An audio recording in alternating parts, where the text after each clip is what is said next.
C. Half-life. For all lateral decays, which have a constant probability per unit time, the quantity will halve after a constant time interval. The time interval is called half-life. In other words, for radioactive decay, the number of undecayed nuclei halves every half-life. Take radium-226 as an example, which has a half-life of 1,620 years. The sample starts with 40 million undecayed nuclei, which halves every 1,620 years, as shown below. And what about the dice throwing decay curve? It started with 100 dices.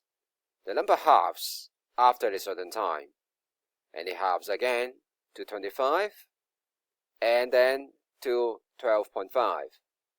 It takes about 3.6 throws for the number to halve. And so the half-life in this case is 3.6 throws. Since the activity is directly proportional to the number of undecayed nuclei, the activity also has a decay curve. The activity of the sample also decays with the same half-life, as shown in figure 2.2h. In this way, we have three different decay curves. First, we have one for number of undecayed nuclei, and since the number of undecayed nuclei and activity are directly proportional, we have a decay curve for the activity.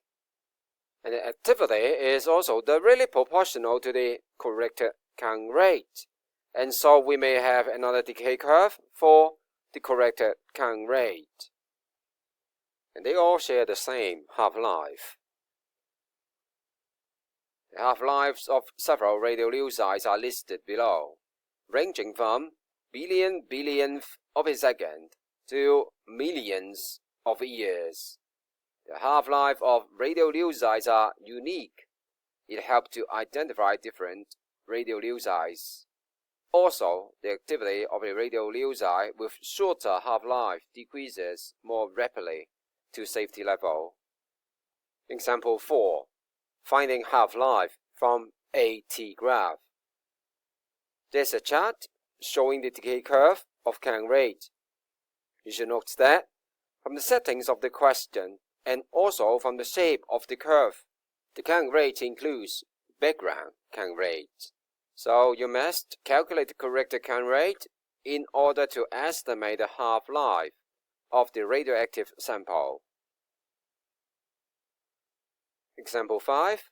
Finding activity after several half-lives. This is an easier question. Remember that activity also has the same half-life. You must use the following formula to calculate the activity after a period of time.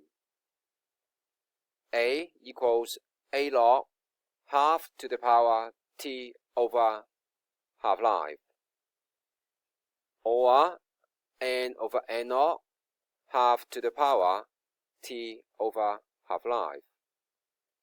Do checkpoint 3 below.